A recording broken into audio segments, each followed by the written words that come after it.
Pode se sentar.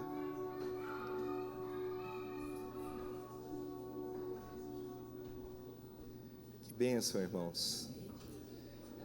Glória a Deus por estarmos mais uma vez reunidos no nome dEle, por estarmos vivendo realmente um tempo especial no Senhor. Somos gratos a Deus por tudo aquilo que Ele tem feito nas nossas vidas. E apesar de no começo da reunião a gente tomar um susto, né, ali, de repente apagou as luzes, né, mas graças a Deus. Manuel, ainda bem que você está aqui, agora não vai parar mais. E nós temos hoje, né, então, uma alegria muito grande, né, todos que estão aqui. O nosso querido irmão Paulinho vai dar continuidade em uma mensagem que ele começou a compartilhar conosco no domingo retrasado. E aí ele compartilhou assim, e estava fluindo tão bem, né? E ele falou: olha, é muita coisa que o Senhor está trazendo aqui ao meu coração para compartilhar, então vai ter um segundo momento. E a gente não quis, né, que demorasse muito o segundo momento. Passou só o feriado de carnaval, né? E já temos aqui então hoje. Quero chamá-lo aqui e orar com ele, e que o Senhor possa mais uma vez usá-lo para nos abençoar aqui. Ele que juntamente com a sua família já contribuiu muito conosco, né, a essa comunidade, e somos muito contentes, né, por esse tempo, pela oportunidade que Ele nos tem dado agora também de estarmos aqui juntos. Amém. Amém, Senhor. Pai, nós queremos Te dar graças, louvar e agradecer o nome do Senhor, Pai, por tudo aquilo que o Senhor tem feito, por todas as bênçãos do Senhor, por todas as Suas maravilhas, Pai, todas as coisas boas que o Senhor faz e nos traz tão grande alegria, Senhor. Enche os nossos corações. Te louvamos, Te agradecemos e colocamos mais uma vez diante do Senhor esse momento, Pai, para que o Senhor ministre. O Espírito Santo de Deus tenha liberdade, Senhor, para fluir, para falar, para tocar, Senhor, nas nossas vidas, para trazer mais luz, revelação, entendimento, Senhor, da Tua palavra, Pai. Que o Senhor possa falar de uma forma especial com cada um aqui nessa noite, porque é o Teu Espírito que faz esta obra, Senhor.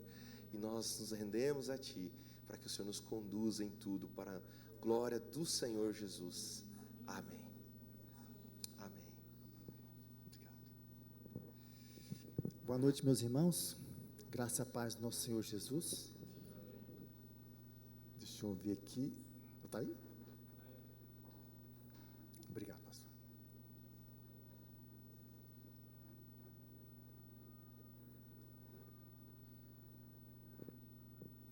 Eu vou usar aqui, gente, um recurso visual, uns slidezinhos, para a gente ficar mais fácil, para entender aquilo que a gente quer passar, tá? Eu gosto de usar um recurso visual, porque ele fica uma coisa menos, assim, cansativa. Acho que a gente vai vendo, vai falando e vai mostrando, e eu acho que vai ser bem legal, tá? Vamos tentar aqui. Bom, como o Everton falou, essa é a continuação, é a segunda parte daquela ministração sobre o quinto eu sou de Jesus no Evangelho de João, que é quando ele diz: eu sou a ressurreição e a vida. São 7 eu sou, e hoje nós vamos falar sobre o quinto. Interessante que a primeira vez que eu ministrei no Ministério Grão de Mostarda, eu falei sobre eu sou o bom pastor, há mais de 10 anos atrás, né?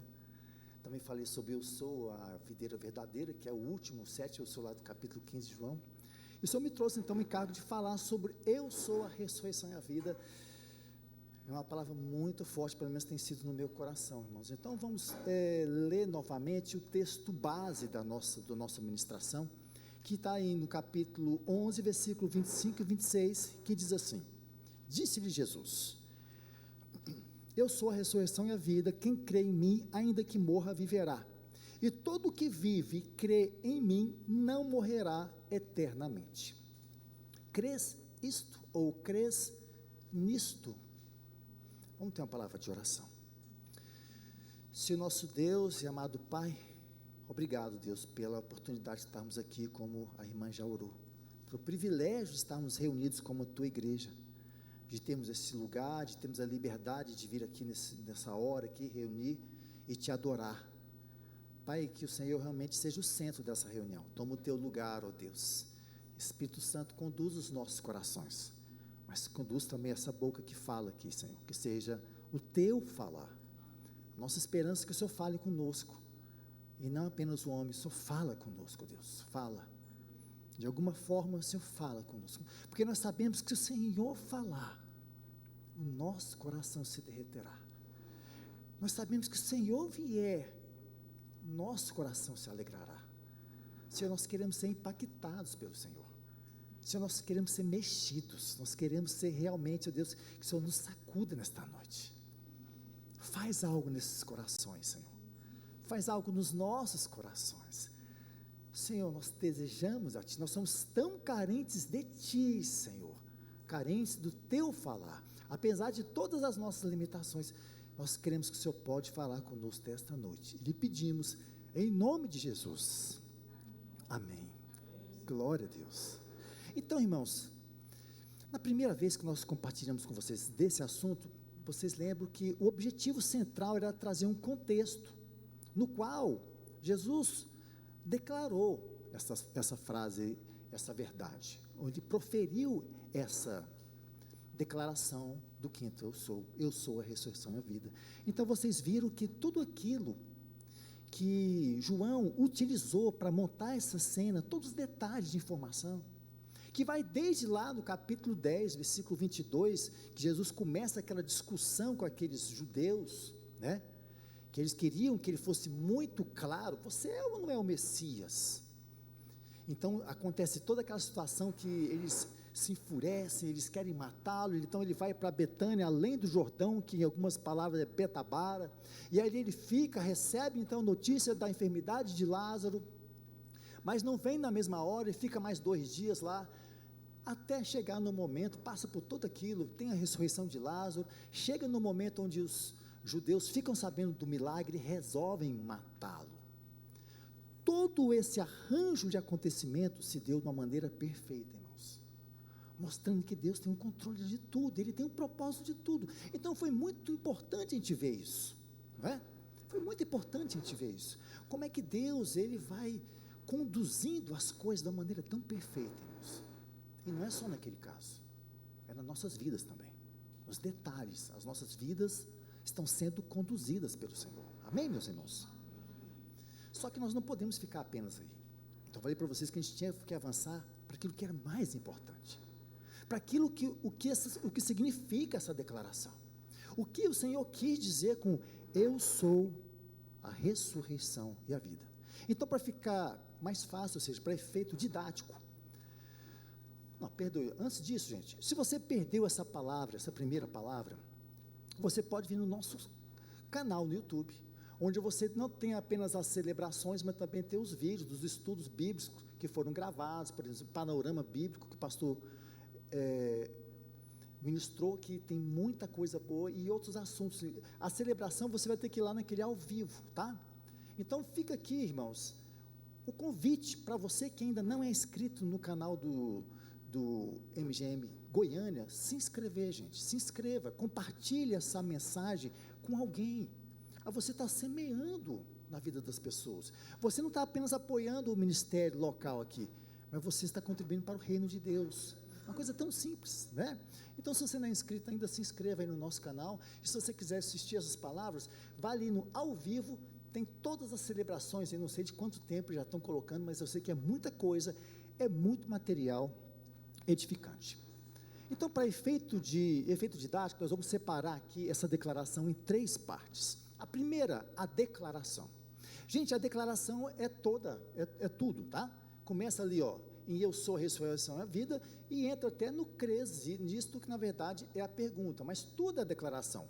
Mas para efeito didático, nós vamos primeiro entrar na declaração, que é o centro, que é quando Jesus disse, eu sou a ressurreição e a vida. Depois nós vamos entrar nas implicações dessa verdade em nós, para nós, o que isso significa praticamente, o que isso é na prática importante para nós, Jesus ser a ressurreição e a vida. E aí, gente, nós vamos entrar nessa parte, ó, quem crê em mim, ainda que morra, viverá, e todo que vive e crê em mim, não morrerá eternamente. É como se o Jesus falasse, Eu sou a ressurreição e a vida, e depois ele dá uma breve explicação resumida do que isso significa. E depois nós vamos falar sobre a pergunta-chave: crês nisto? Amém, meus irmãos? Então, primeira coisa, vamos atacar aqui a declaração, tem muita coisa para a gente falar. Se segura aí, minha gente, e presta atenção, tá bom? Então, vamos lá. A declaração, gente, tem 2 pontos importantíssimos aqui para a gente considerar. 2 pontos muito importantes, que faz toda a diferença na nossa compreensão. Primeiro, o termo eu sou. Na maioria das vezes, nós cometemos um erro gravíssimo, gente, que é passar pela passagem, ler as passagens onde Jesus utilizou desse termo eu sou, e achar que aquilo significa o que nós comumente fazemos para se referir a nós mesmos. Por exemplo, eu sou marido da Flavinha, eu sou o dono deste copo, entendeu? Só que, quando Jesus utilizou esse eu sou, essa é uma expressão que significa muito, mas é muito mais do que isso. Porque o eu sou, gente, é o próprio nome de Deus, o nome que ele mesmo revelou para Moisés, lá na sarça ardente. Então vamos dar uma rapidinha aqui, olhar esse momento, está lá em Êxodo capítulo 3, versículo 13 e 14, disse Moisés a Deus: eis que quando eu vier aos filhos de Israel, lhes disser, o Deus de vossos pais me enviou a vós outros, e eles me perguntarem, qual é o seu nome? Que lhes direi? Disse Deus a Moisés, eu sou o que sou. Disse mais, assim dirás aos filhos de Israel, eu sou, me enviou a vós outros. Interessante, porque Deus já tinha revelado um nome. Se você for lá em Gênesis capítulo 17, versículo 1, você vai ver lá que Abraão, quando tinha 99 anos, Deus apareceu para ele e disse assim: Abraão, eu sou o Deus Todo-Poderoso, anda na minha presença aí, ser perfeito. Ali Deus estava falando para ele assim: Abraão, eu sou El Shaddai, o Deus provedor, o Deus nutridor, o Deus que satisfaz as tuas necessidades. Então, para Abraão era importante ele receber uma revelação de Deus desta forma, porque havia passado um hiato muito grande na vida de Abraão, sem Deus falar com ele, por causa daquela situação que ele e Sara quiseram dar uma ajudinha no propósito de Deus, e Ismael veio, né? Vocês lembram dessa história? Então tem um hiato aí, na vida de Abraão, muito complicada para ele, uma crise realmente que ele deve ter vivido. Então Deus aparece para ele e fala: Abraão, eu sou El Shaddai. Mas aqui, Deus não fala El Shaddai, ele fala eu sou, apenas isso, eu sou. Porque o povo de Israel, gente, estava 400 anos no Egito, em contato com vários deuses diferentes. Por mais que a tradição verbal, oral, era uma coisa muito forte, eles traziam sim aquela tradição oral dos patriarcas, mas com certeza o coração deles estava muito mexido, muito confuso, a mente deles, né, eles estavam olhando para aqueles deuses, e muito possivelmente alguns israelitas já estavam cultuando aqueles deuses. Então ele fala, eu sou. E o que significa eu sou, irmãos? A natureza divina, única, eterna e imutável de Deus. Então quando Deus fala assim, eu sou, ele fala assim, eu sou e ninguém é como eu sou o único, eu sou o único Deus que não muda, e eu sou eterno.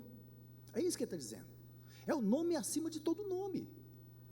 E esse nome, gente, ele é representado por esse tetragrama em hebraico, que no nosso vocabulário, né, é YHWH, ele foi sendo transliterado. Então, primeiro para Yahweh, depois Yahvé, Javé e Jeová. Esse é o nome que Deus se revelou para Moisés, na sarça ardente. Ok? Então, o que Jesus está dizendo para eles, é que Ele é esse Deus. Aquele que desceu na sarça ardente, irmãos, é Ele. É por isso que os judeus não conseguiam admitir isso. Como é que esse Galileu está se apropriando de um termo desse?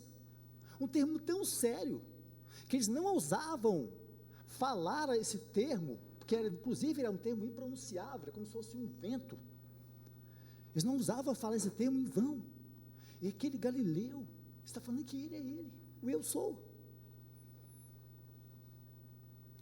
Lá no capítulo 8 de João, você vai ver a mesma situação de conflito, porque está o Senhor ali no templo, e que os fariseus chegam até Ele para pressioná-lo, e Ele vai então trazer verdades para eles, para confrontá-los. Eles vão se jactanciar de serem filhos de Abraão. Então lá no finalzinho do capítulo 8 de João, ele vai falar assim, mas espera aí, em verdade vos digo, antes que Abraão existisse, eu sou. Aí que aconteceu? De novo o tempo fechou. Eles pegaram pedras para tirarem dele, diz o texto que ele se ocultou e saiu do templo. Então, gente, o que eu estou falando para vocês é o seguinte, nós temos que fazer aquilo que os judeus fizeram, não se irá contra o Senhor, mas considerar toda vez que a gente lê esse termo, que está falando do próprio Deus. Então isso é muito importante, esse é o primeiro ponto, é muito importante. E agora só uma curiosidade, que eu já vi as pessoas fazendo, né? O tetragrama é esse, mas esse eu sou que se revelou lá na sarça ardente, um dia ele desceu a essa terra. Interessante quando você sabe que o hebraico é lido de trás para frente, você coloca cada uma dessas letras na vertical, então ele tem uma forma assim como se fosse de um homem, né?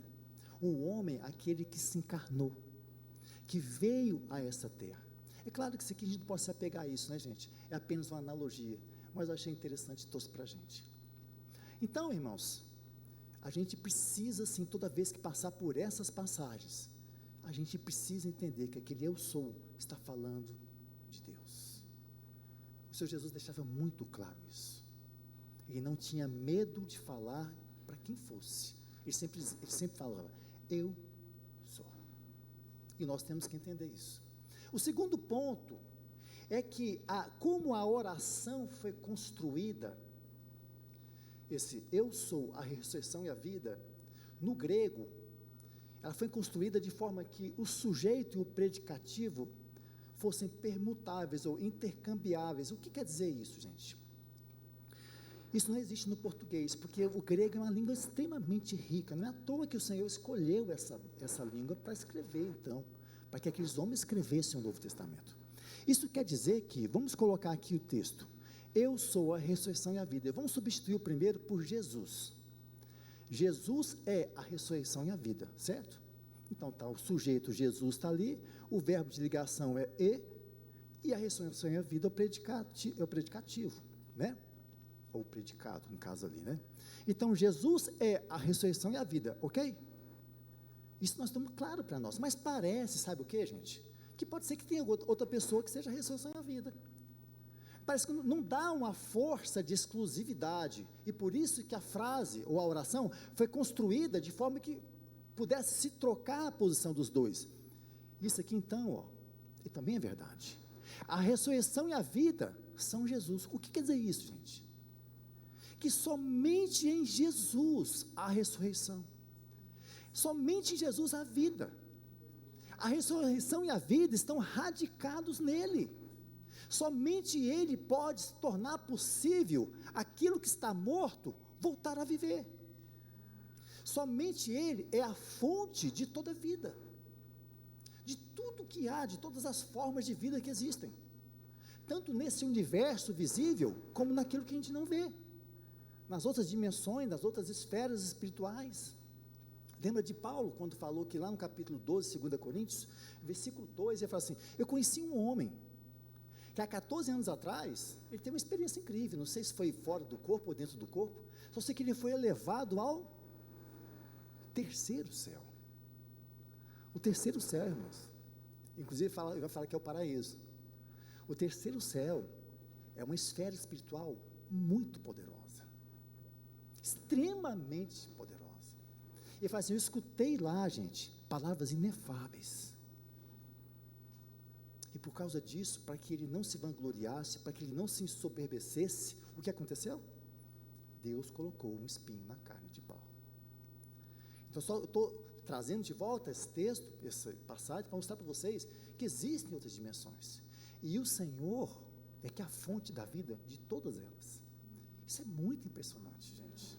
Vamos ler alguns textos que falam disso, tá? Primeiro, está lá em João 1, 3 e 4. Todas as coisas foram feitas por intermédio dele, e sem ele, nada do que foi feito se fez. A vida estava nele, e a vida era a luz dos homens. Então, todas as coisas foram feitas por intermédio dele, e sem ele, nada do que foi feito se fez. Gosto muito desse texto aí, Colossenses 1, 16 e 17.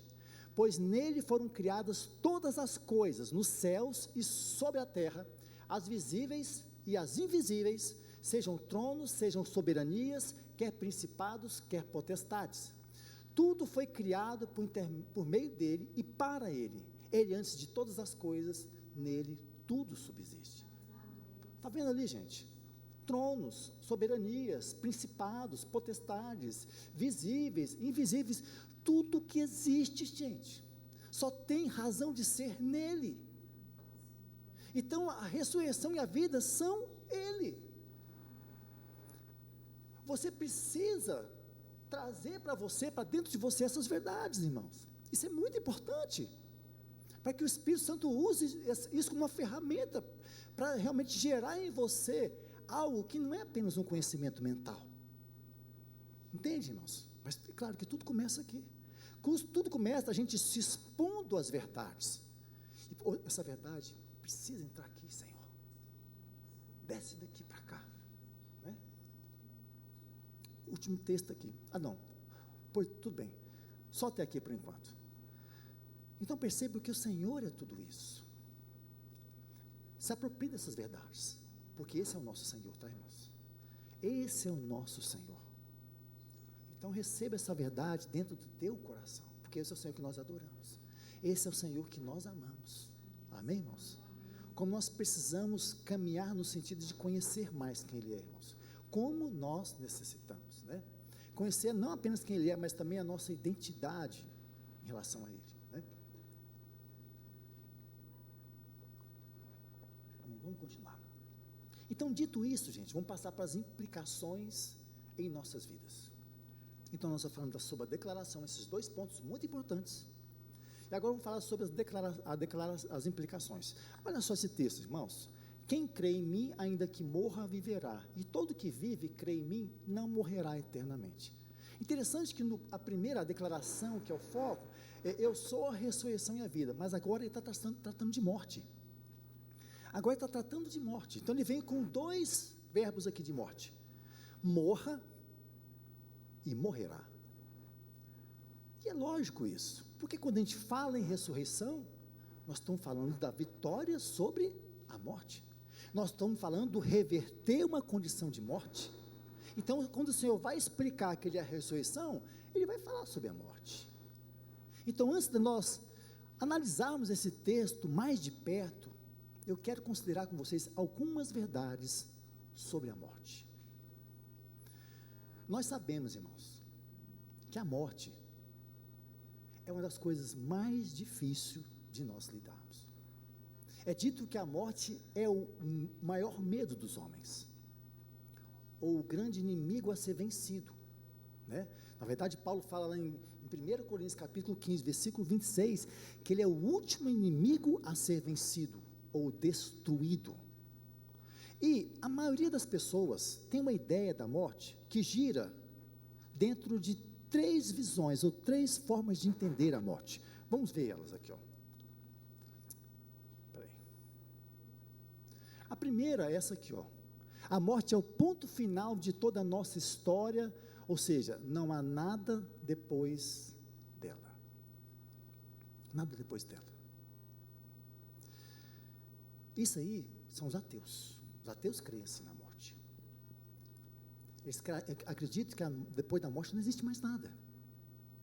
Inclusive, eu citei até errado aqui, 1 Coríntios capítulo 15, 26, é quando Paulo fala assim: comamos e bebamos, porque amanhã morreremos, né? Alguns dizem, inclusive, que Paulo está citando filósofos gregos. Na verdade, ele está citando Isaías, lá no capítulo 22, versículo 13, quando Isaías está dizendo uma situação do povo de Jerusalém, em que Deus está chamando para eles prantearem, para eles chorarem, se dobrarem, rasparem a cabeça, se cobrir de cilício, mas eles só querem matar o novilho, eles só querem tomar o vinho só querem se regalar, dizendo: comamos e bebamos, porque amanhã morreremos. É uma vida que só tem sentido naquilo mesmo, só vê aquilo. Então, para muitos irmãos, a morte é isso, é apenas um ponto final. Comamos e bebamos, vamos aproveitar o máximo possível, porque depois disso não tem mais nada. Mas para outros irmãos, a vida é o fim de um ciclo da nossa evolução. E aqui nós temos as religiões espiritualistas, que creem o seguinte, que nós estamos numa espiral de evolução. E nessa espiral envolve várias vidas. Você precisa viver, morrer, entrar num novo ciclo, reencarnar, viver e morrer. Então, para muitas pessoas, a morte é isso. É o fim de um ciclo da nossa evolução. Dos vários ciclos que nós necessitaremos, vai depender daquilo que você decidir. Alguns vão necessitar de mais, outros de menos, o que nós não acreditamos, né? E por último aqui, gente, a morte é uma porta para adentrarmos uma outra esfera de realidade. Isso é aquilo que nós cremos, né? Que nós, em primeira instância sobre morte, nós cremos nisso. Ou seja, a morte, depois da morte, nós entramos numa outra esfera. Nós ainda existimos. Lá nós temos uma realidade de percepção maior, mas nós sabemos que aqueles que estão em Cristo, eles vão para o seio de Abraão, eles vão continuar ainda adorando a Deus, e é claro que a esfera de adoração é mais intensa, mas eles ainda estão aguardando o dia da ressurreição, do último dia. Estão todos aguardando, certo? Então, para nós, Agora, observem, gente, que todas essas três formas de entender a morte, ainda considera a morte como apenas a perda da vida natural, a vida física, a vida que a gente tem nessa terra. Só que a morte, irmãos, é muito mais complexo do que isso. A morte é um processo que se instaurou no homem quando ele caiu lá no Éden. Isso é uma coisa muito séria, tá? O que acontece? Gente, depois que eu migrei lá do Google Docs para o PowerPoint, ele ficou meio assim. O que acontece, irmãos? Não tem nada. Quando Deus colocou o homem no jardim do Éden, fez aquele casal, o primeiro homem, ele colocou eles ali, num lugar de deleite, no jardim. Só que quando ele fez isso, ele não fez do homem um ser autômato. O que é um ser autômato? É uma máquina. Ele não consegue decidir. Está tudo programado. Ele só consegue fazer isso. Dá 2 passos para cá e depois um passo para cá. Então ele não faz aquilo que ele não foi mandado fazer e só faz aquilo que ele foi mandado fazer. Deus não criou o homem assim. Deus criou um homem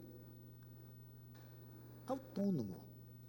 Autônomo é algo que tem decisão. Eu posso decidir sobre isso. E aí ele colocou uma lei no Éden. No Éden tinha lei, gente. Uma única lei. Ele mostrou todo aquele Éden, deu tudo aquilo para ele. Ele era o braço direito de Deus na criação. Mas ele falou assim: olha, está vendo todas essas árvores?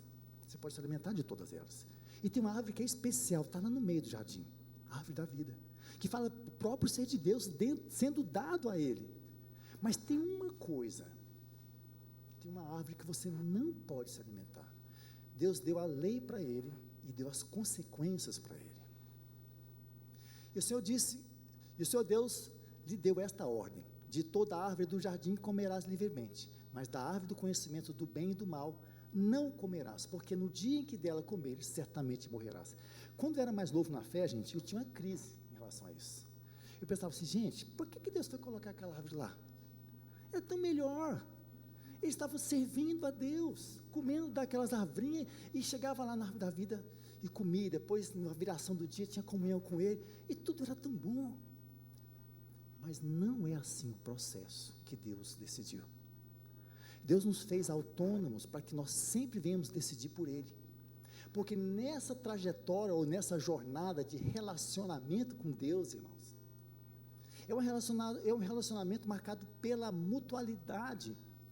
É uma via de 2 mãos, onde Deus entra com a graça, com o seu amor, com a sua provisão, E nós entramos em renunciar tudo aquilo que é oposto a Deus em favor dele. É por isso que Jesus vai dizer lá em João capítulo 15, versículo 14, que se me amais, guardareis os meus mandamentos. E no capítulo 15, né, no 14, versículo 15, e no 15, 14, ele fala assim, ó, sois meus amigos, se me obedeceres, não é? Ou seja, está vendo como é que são as coisas? Está vendo como é que, quando Deus coloca aquela árvore do conhecimento do bem e do mal no jardim, Ele está dando a oportunidade para Adão e Eva trilharem o caminho da obediência, que nos leva para dentro de Deus. Gente, o caminho da obediência nos leva para dentro de Deus. Então, na medida que eles fossem renunciando àquela árvore do conhecimento do bem e do mal, que devia ser uma árvore maravilhosa, gente. Porque quando Deus coloca uma coisa que você tem que renunciar na sua frente, não é uma coisa feia. Quando a Eva olhou para aquela árvore, ela já tinha visto que aqueles frutos eram frutos lindos, maravilhosos. E ainda chegou a serpente ainda para falar para ela um tantão de coisa. Então, a sequência era, eles iam renunciando àquele desejo daquela árvore, porque eles tinham desejo daquela árvore. E eles iam, então, encontrando Deus na viração do dia, e eles iam crescendo nessa comunhão. Eles iam adentrando mais quem Deus é. Eles iam amando mais Deus, eles iam se adorando mais a Ele, e eles iam se revelando, e eles iam crescendo, porque eles também estavam numa etapa de crescimento. Eles não estavam completos. Eles tinham uma etapa de crescimento, eles começaram ali naquele momento. Só que eles pecaram. E no dia que eles pecaram, gente, então eles startaram o processo de morte no homem, em toda a sua descendência, com exceção de um, Jesus. Por quê? Porque em Jesus, gente, por causa da ação milagrosa do Espírito Santo no momento da concepção, o Senhor não veio com a natureza humana caída, ou seja, deturpada, contaminada pelo pecado. É por isso que o Espírito Santo, a semente ali dentro do ventre de Maria, era milagroso, era algo do Senhor, era algo que veio do Espírito Santo, para que ele viesse então ser o segundo Adão, para que ele viesse ser então na terra um homem sem pecado, para que ele pudesse ter livre-arbítrio, de decidir sempre, eu decido por fazer a vontade de meu Pai, e então conquistar a vitória para nós, a vitória como homem, amém? Então quando aconteceu isso, gente, o processo de morte foi instaurado no homem. Então a morte é um processo de separação do homem em relação a Deus, causado pelo pecado. Paulo vai dizer isso da seguinte forma, pois todos pecaram e separados estão da glória de Deus. Ou seja, percebam, todos pecaram. O que Paulo está dizendo é que nós estamos incluídos no pecado original de Adão. Esse pecado de Adão é como se fosse um grande guarda-chuva, que cobre toda a humanidade. Independente se a pessoa possa dizer assim, não, mas eu nunca pequei. Não, todos pecaram. Se você é filho de Adão, você pecou, com exceção de Cristo. Então, olha aqui, ó, todos pecaram e foram separados. Por quê? Outro texto importante aqui, ó, para a gente ler. E ele vos deu vida, estando vós mortos em vossos delitos e pecados. Então, antes de ler isso aí, deixa eu só falar uma coisa para vocês. A primeira coisa que aconteceu nesse processo da morte foi a mortificação do espírito. A primeira coisa que aconteceu. O espírito do homem foi mortificado. Não é que ele morreu, mas as faculdades do espírito eles foram gravemente atingidas. É como se o espírito tivesse ficado embotado. Para as coisas referentes a Deus, ficou totalmente amortecido. E por isso eles foram expulsos do paraíso. Porque eles não tinham como ter comunhão com Deus mais, com o espírito deles, com as faculdades totalmente atingidas, prejudicadas. Então nós estávamos então mortos no nosso delito e pecado. O homem passou a ser um homem espiritualmente morto. E por isso que Paulo vai dizer isso aí, ó. Ele vos deu vida estando vós mortos. E muitas pessoas dizem o seguinte: mas não consigo entender, irmão, porque Deus fala assim, ó, se comeres dessa árvore, certamente morrerás, mas eles não morreram. Não, gente, eles começaram a morrer. Inclusive, no hebraico, é utilizado o termo morrer 2 vezes, não é certamente morrer, morrer, que na Vulgata foi traduzido assim, ó, morrendo, morrerás. O que Deus está falando é o seguinte: se você comer desse fruto, o processo de morte começará, até você morrer totalmente. Então, esse processo começa no espírito do homem. O homem é um morto espiritual. Por isso que Paulo vai dizer assim, ó, e ele vos deu vida estando vós mortos.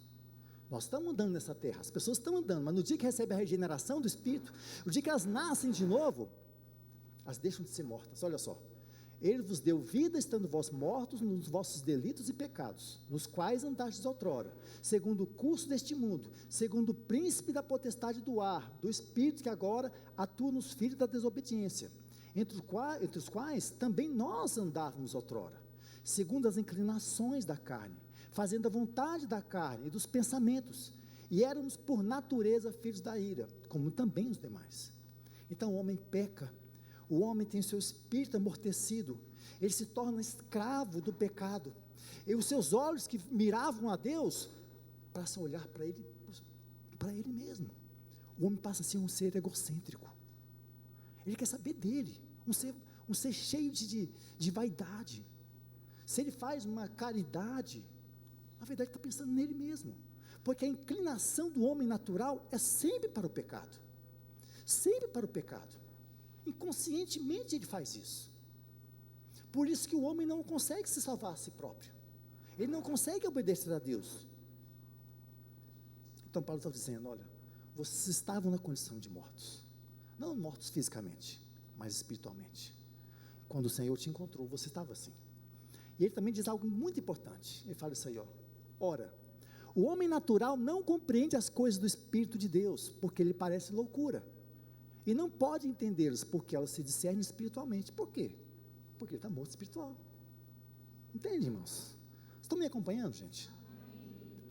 Está vendo como é muito clara a Bíblia, para dizer que o primeiro processo da morte é a mortificação do Espírito. O homem natural, gente, ele não consegue discernir as coisas espirituais que dizem respeito ao reino de Deus, ao ser de Deus, ao propósito de Deus. Ele não consegue. Por mais que você venha falar para ele, isso tudo é loucura para ele, é tudo fanatismo. Isso não tem nada a ver, isso não serve para mim. Tem coisas muito mais importantes do que isso, porque ele está morto espiritualmente, gente. É por isso que a palavra de Deus, que não é por força, nem por violência, mas é pelo meu Espírito. Você não consegue colocar na cabeça dele. Se o Espírito Santo não agir, ele não vai aceitar. O que você tem que fazer é semear, e isso você não pode deixar de fazer, mas tudo vai ser o Senhor. E agora eu pergunto para vocês, gente, essa pergunta é muito importante. O homem natural, o homem caído, o homem que não foi regenerado ainda, ele está morto espiritualmente. Esse homem, quer dizer então que ele não consegue ter nenhuma relação com o mundo espiritual? Esse homem natural, esse homem caído, ele não consegue ter nenhum conhecimento do mundo espiritual? Não é assim, gente. Se a gente falar isso, nós estamos atestando uma grande ingenuidade nossa, uma grande ignorância. Porque desde os primórdios, o homem tem curiosidade sobre o sobrenatural, sobre aquilo que é oculto.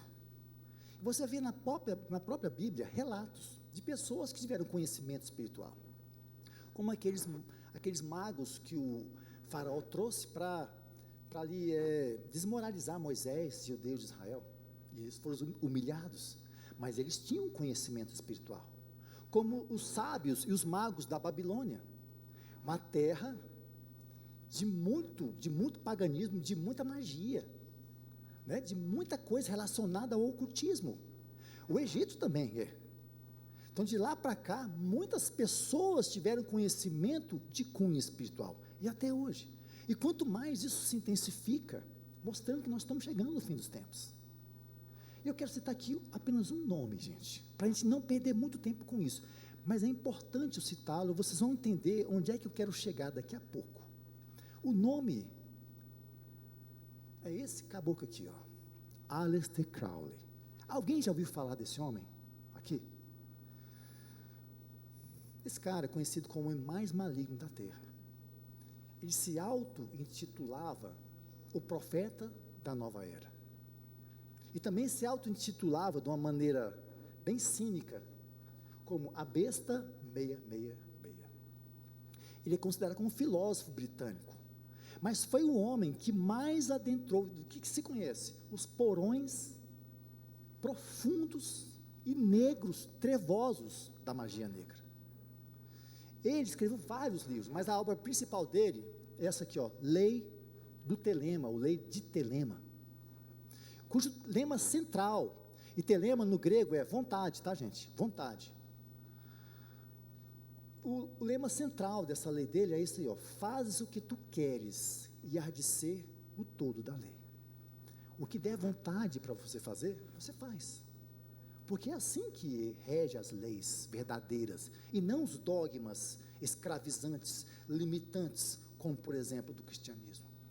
Esse cara lutou fervorosamente contra o cristianismo, como também a Helena Blavatsky, que é aquela escritora russa, criadora da filosofia Sociedade Teosófica, que não vou falar dela aqui, também foi outra bruxa terrível.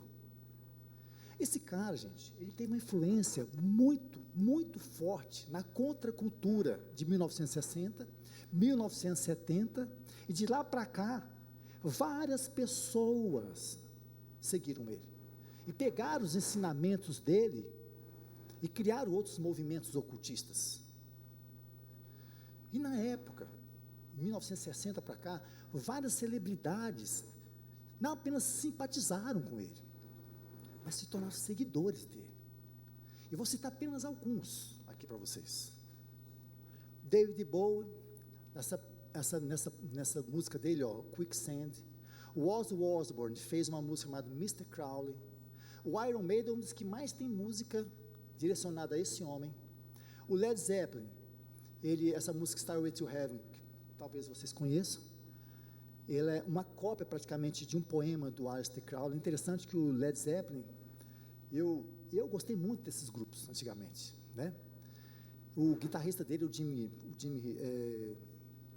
Page, ele comprou a mansão do Aleister Crowley na Escócia, do lado do Lago Ness, onde ele dava rituais crowleyanos para as celebridades, para os políticos, para os grandes empresários da época, para os outros músicos, né? Então ele foi envolvido muito forte, né? Esse pessoal aí do Led Zeppelin, Jim Page.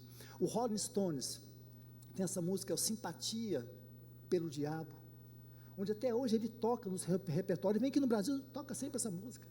Uma coisa terrível, onde o diabo está na primeira pessoa. Eles tiveram, principalmente o vocalista, o Keith Richards, e também o vocalista, esqueci o nome dele, do Rolling Stones, o Mick Jagger, ligação profunda com um dos maiores seguidores do Aleister Crowley. Os Beatles, porque o Rolling Stones, você sabe que eles eram conhecidos como os Bad Boys. Tanto os Beatles como o Rolling Stones são britânicos, mas os Beatles não. Os Beatles eram os meninos bons, mocinho bom. Olha só o que eles colocaram aqui na capa do disco deles. Sgt. Pepper's. Esse Sgt. Pepper foi de 1967. Eles colocaram, tá vendo aquele círculo que eu fiz ali? Não é um círculo, né? Uma elipse. Eles colocaram a cara do Aleister Crowley, mostrando que eles estavam comprometidos com as trevas. Comprometido com as trevas, irmãos. Aqui no Brasil, Raul Seixas. Quando Raul Seixas ele fez a música a Sociedade Alternativa, em 1974 ele lançou essa música. O governo, que era na época ditadura militar, chamou ele, o Paulo Coelho, para explicar, porque era uma sociedade utópica. Então eles achavam que aquilo era um protesto contra a ditadura militar. Aí ele foi explicar que não tinha nada a ver com isso. O que ele estava trazendo eram os ensinamentos de Aleister Crowley. Tanto é que no refrão final, eu trouxe para vocês verem, ó como é que ele canta, ó. No final, vocês podem entrar no Google e vê a letra da música Sociedade Alternativa. Ele fala assim, ó, viva, viva a Sociedade Alternativa. Número 66, chama-se Aleister Crowley. Viva, viva a Sociedade Alternativa. Faz o que tu queres, há de ser tudo da lei. Gente, muita gente não sabe disso. E aí, gente, o que eu quero dizer para você é que esse legado do Aleister Crowley ficou na cultura. Então você vai ver muitos produtores atuais também envolvidos com isso. O Jay-Z, né, o marido da Beyoncé, ele é envolvido com um ocultismo muito forte. Ele produz Rihanna, ele produz Katy Perry, e vai. E os nossos jovens, muitos pais, deixam eles entrarem, escutarem essas músicas. E a gente, cada vez mais, tem a seguinte situação. A gente acha que nós temos direito de apreciar a arte, independente do que ela seja, sem saber qual que é a sua fonte de inspiração. Isso não pode, irmãos. Porque se nós estamos consagrando nossa vida ao Senhor, consagrar é colocar um filtro, irmãos. Se você não sabe a procedência, se você não sabe a fonte de inspiração, se afaste, porque está tudo contaminado, gente. Um dia desse eu vi entrevista de um cara falando como é que a Anitta foi consagrada ao paganismo. Um babalorixá do Rio de Janeiro consagrou ela a vários Exus. Inclusive ela tem vários pombagira que servem a ela, que dão para ela o que ela quer. E ela não tem vergonha de falar isso. E o povo está aí. E tem muito evangélico que ainda consegue colocar na sua playlist músicas dessas. Por que eu estou falando isso?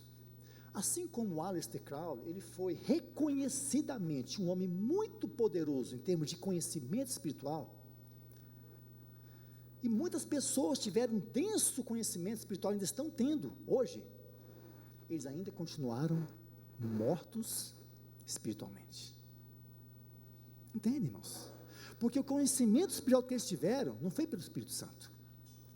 Eles acessaram o conhecimento através de entidades que nós conhecemos como demônios. E isso a Bíblia chama de abominação. Feitiçaria. Tocar naquilo que é o sobrenatural, independente do Espírito Santo, irmãos, é sempre feitiçaria. Sempre feitiçaria. Então, esse homem, por mais que ele chegou nessa altura, sendo adorado pelos homens, ele era um morto espiritual. E se ele não encontrou a graça de Deus, o fim dele, gente, é a morte eterna. É a morte eterna. Então, perceba agora quem nós somos. O Senhor regenerou o nosso espírito, irmãos. Se você pegar esse homem que teve um conhecimento de tanta coisa, quantas entidades ele viu. Ele fala que a lei do telema foi dada para ele através de uma entidade espiritual poderosíssima, que eu não me atrevo a falar o nome dela aqui. Quanto contato que ele teve com o mundo espiritual. Você pega esse homem, tá? E compara ele a um irmãozinho analfabeto, que está lá na igrejinha, de uma portinha, no interior de Goiás. A distância deles, irmãos, é um abismo. Porque esse irmão foi vivificado, irmãos. Ele foi vivificado. Ele tem o Espírito de Deus habitando dentro dele, irmãos. Ele foi convidado por Deus: vem, meu filho, vem. Você vai fazer parte da minha família eternamente. Ali está a verdade, ali está a verdadeira alegria, a verdadeira satisfação. Irmãos, nós temos que recuperar a nossa identidade, irmãos. Eu vejo aí o espiritismo, né, as religiões espiritualistas, se já que estão ansiando de tanta coisa, de tanto conhecimento. Porque eu pratico a viagem astral, o desdobramento, porque nós temos canalização aqui do arcturiano, um alienígena tal, que está trazendo. Irmãos, que Deus tenha misericórdia, irmãos, e olhem para nós que nós somos pessoas fanáticas, totalmente alienadas da verdade. Irmãos, glória a Deus, irmãos, porque o Senhor um dia nos encontrou, e nós não estamos mais como mortos espirituais. Amém, irmãos? Aqui, irmãos, esse vídeo que eu trouxe para vocês não é um vídeo, eu só dei um print. Esse cara aí é o Aposan, o Alexandre Aposan. Só para vocês, se tiver curiosidade, coloca lá, Aposan, ritmo que chama demônio. Esse cara é um grande baterista. Ele tocou na primeira equipe, inclusive, do Thales Roberto. Antes daquele problema, inclusive, eles mesmos saíram, quando perceberam a situação. Não estou criticando o Thales, não, diz que ele se consertou com o Senhor, e isso aí não cabe a nós julgar. Esse irmão aí, ele fala nesse vídeo de ritmos que chamam demônios. É impressionante esse vídeo. Então, se você tiver curiosidade, acesse no YouTube e coloca lá, Aposan, ritmo que chama demônio. Foi esse os argumentos de busca que eu utilizei, e eu encontrei o texto, o vídeo chama Algumas células rítmicas atraem demônios. Ele recebeu esse ensinamento do Senhor e de outros pastores também, que falaram com ele sobre isso, e é muito sério. Você vê que a questão musical é extremamente séria, a gente tem que levar a sério, gente, tá bom? Ok, só que, irmãos, o processo da morte começou no espírito, certo? Mas depois, não parou no espírito, ele também pega a carne. Porque quando Adão e Eva saíram lá de dentro do Éden, o corpo deles passou a ser suscetível a doenças, ao desgaste físico, ao envelhecimento, até ser mandado embora. Mas o pior de tudo, irmãos, não é isso. Apesar daquilo que a gente enxerga como morte, se apenas a morte física, o pior golpe é a morte eterna, chamado de segunda morte, aquela onde as pessoas que não forem encontradas no livro da vida, serão jogadas no lago de fogo. Porque hoje, irmãos, independente se a pessoa crê em Jesus ou não, todos estão desfrutando de uma graça comum. O que é a graça comum? O sol, a chuva, o ar que respiramos. Deus ainda está permitindo que todos desfrutem disso, da bondade de Deus, da sua longanimidade, mas chegará um dia, irmãos, que eles entrarão em trevas profundas, chamado a segunda morte, o lago de fogo que não se apaga, o Geena. Essa é a segunda morte. Então percebam, a morte é um processo que começa com o amortecimento do espírito, ataca o corpo físico, mas também leva à morte eterna. Olha aqui, se alguém não foi achado inscrito no livro da vida, esse foi lançado para dentro do lago de fogo. Então, dito isso, irmãos, vamos voltar rapidamente aqui, novamente para aquele texto. Quem crê em mim, ainda que morra, viverá. E todo que vive e crê em mim, não morrerá eternamente. Às vezes você olha para esse texto e fala assim, há uma contradição. Porque como é que pode? Olha, Jesus fala assim, quem crê em mim, ainda que morra, não viverá. Mas logo depois ele fala assim, quem crê em mim, não morrerá. A solução desse enigma aqui, gente, é você considerar que os dois verbos no futuro, eles referem-se a algo que é espiritual e eterna. Então, o certo é assim, quem crê em mim, ainda que passe pela morte física, viverá eternamente. Gente, em Cristo, a morte física não é o fim. Em Cristo, ela não é o fim, não é o ponto final. Em Cristo, não apenas isso. Em Cristo, a morte física é apenas o momento que nós encerramos esse momento tão breve, como o irmão falou aqui, a brevidade da vida. Gente, a nossa vida aqui é muito pequena, irmãos. Não significa nada, irmãos. Nada. É um momento tão pequeno, onde Deus está colocando você aqui com a oportunidade de você decidir tantas coisas, que vão ser tão grandes lá na eternidade. Então, o que o Senhor está falando isso, olha, em mim, você pode passar pela morte física, não tem problema, você viverá eternamente, porque eu sou a resposta para a morte física. Em mim, todo aquele que vive e crê em mim, não morrerá eternamente. Esse morrerá aqui é a segunda morte, é o dano da segunda morte, ou a segunda morte. Eu não gosto de falar o dano da segunda morte, porque tem outras interpretações teológicas do dano da segunda morte. Então, a segunda morte é o lago de fogo. Então, ele está dizendo assim, aquele que vive e crê, ou seja, aquele que agora não é mais morto espiritual, porque eu regenerei o seu espírito, ele viverá eternamente comigo. E ele está garantido que ele não passará pela segunda morte. Então, nesse texto, o Senhor está falando o seguinte para nós: Jesus, irmãos, ele é a resposta de Deus para o processo de morte que foi instalado no homem. Ele é a resposta de Deus, irmãos. E isso é tão maravilhoso, irmãos, porque nele nós temos uma garantia, a garantia da vida eterna. Quando olhamos para ele, nós podemos saber que a morte física é uma questão tão rápida, porque daqui a pouco, irmãos, nós estamos contando com todos os nossos entes queridos, todos eles. Então nós temos que nos apegar a essas promessas. Agora, tem algo muito importante. Quando Jesus fala isso para Marta, naquele momento, com certeza ela não conseguiu captar toda a força dessa verdade, porque ela estava passando um momento de luto, ela estava desapontada com aquela situação do Senhor chegar tão atrasado, né? Mas aquilo ficou registrado principalmente para nós. E aqui o que o Senhor está querendo dizer é o seguinte: a grande questão não é a morte física, a grande questão é a morte eterna. Os homens não têm que se preocupar com a morte física, eles têm que se preocupar com a morte eterna. Deixa eu ler esse texto com vocês aqui, irmãos. Já estou quase terminando. Naquela época, Miguel, o grande príncipe que protege seu povo, surgirá. Daniel 12, tá, gente? Haverá um tempo de angústia, como nunca aconteceu desde o início das nações até então. Ele está falando da grande tribulação. Mas naquele momento, seu povo, todos cujo nome está escrito no livro, será entregue. Ou seja, naquele momento, todos, o Senhor então vai receber todos eles. O Senhor vai receber todos.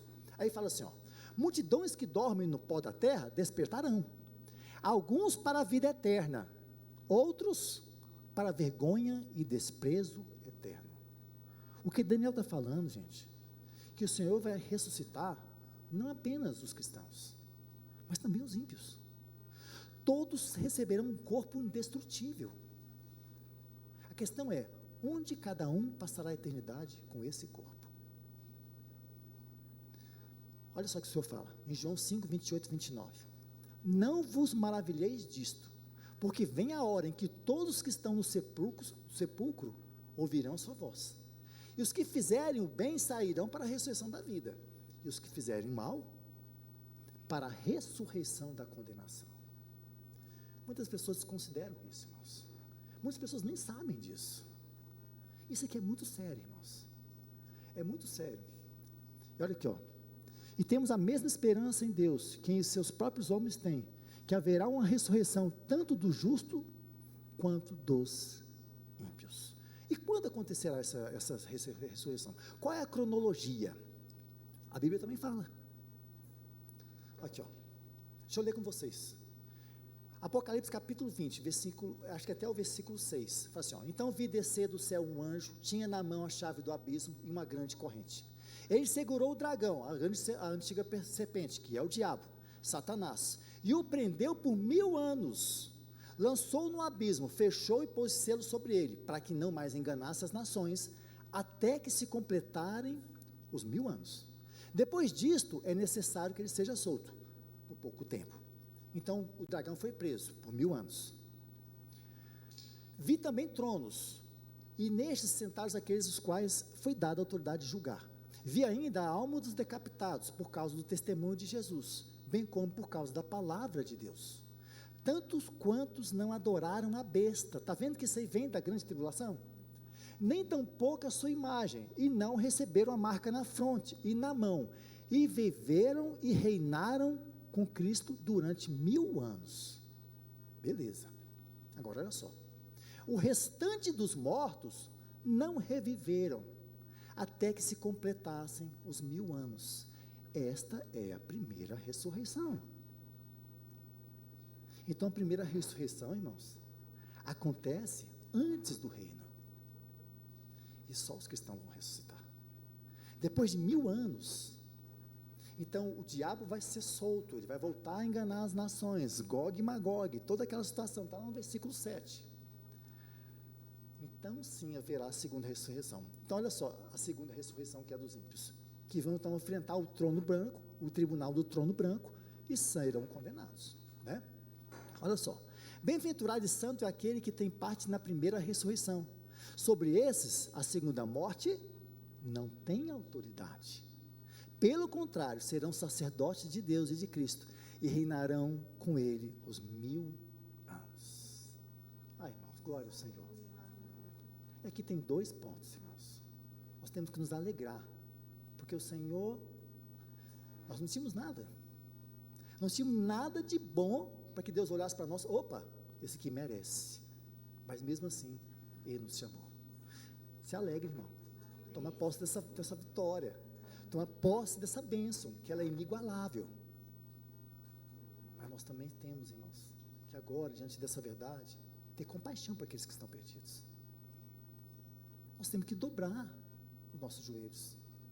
Nós temos que perceber a seriedade do evangelismo.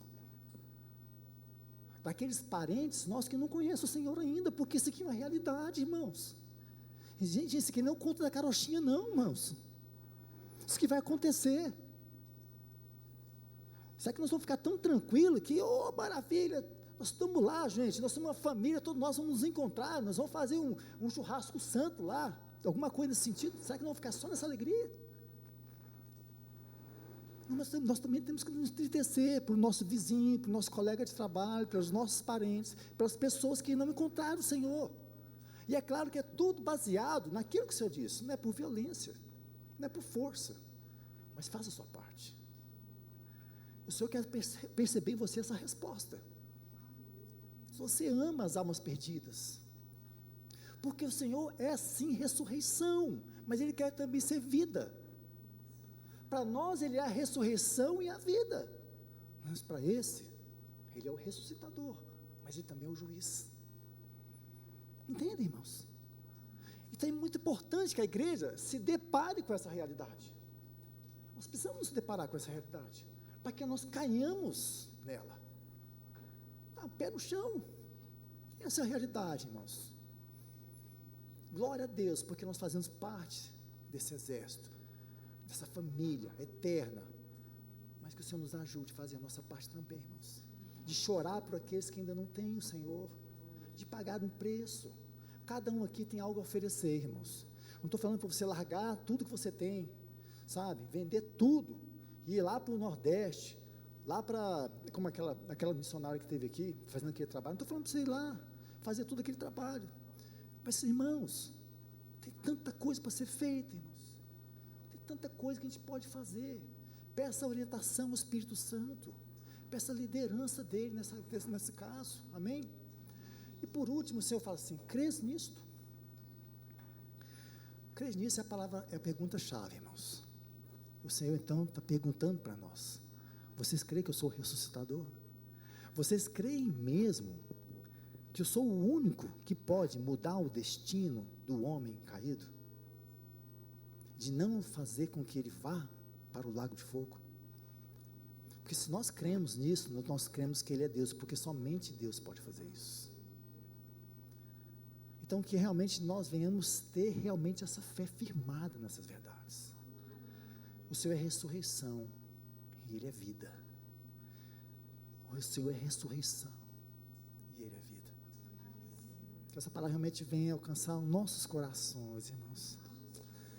Cheio de alegria, irmãos, cheio de alegria, Senhor, obrigado, porque diante de tudo aquilo, o pecado, o Satanás, de tanta coisa neste mundo, o Senhor me chamou para andar nessa vida de obediência, de te adorar, de te conhecer, de te amar, e viver eternamente para ti, e nada pode mudar, nada mais pode mudar, irmãos, nada mais pode mudar essa realidade.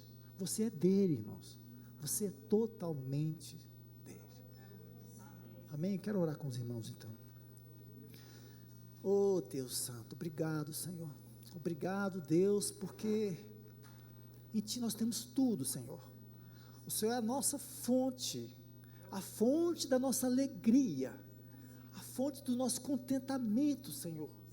Ó Deus, mesmo se andarmos no vale da sombra da morte, nós sabemos que o Senhor está conosco. Deus, mesmo em situações tão difíceis, Senhor, nós sabemos que o Senhor está conosco. O Senhor não nos desampara, o Senhor não nos esquece de nós, o Senhor não se esquece, o Senhor não vira o rosto, o Senhor não faz pouco caso Pai, obrigado, Deus, pelas tuas promessas. Obrigado porque o Senhor é a ressurreição e a vida, Senhor. Obrigado porque toda a vida está em Ti e vem de Ti. Assim eu lhe peço, Senhor, nos inunda da Tua vida Zoe, Senhor, da Tua vida indestrutível, Senhor, da Tua vida que fala de Ti mesmo, inunda o Teu povo, Senhor. Oh Deus, Tu és digno de ser adorado, Senhor. O Teu nome, Senhor, é santo, santo, santo, Deus. Nós declaramos aqui, Senhor, que pertencemos ao Senhor e que desejamos a liderança do Teu Espírito. Continua, Senhor, falar conosco. Continua a nos liderar durante essa semana, Senhor. Senhor, sabemos que enfrentaremos situações difíceis. Sabemos que esse mundo quer nos tragar. Mas, Senhor, nos ajuda a confiar no Senhor e a andar no Teu Espírito. Assim nós te pedimos, em nome de Jesus, já agradecidos. Amém.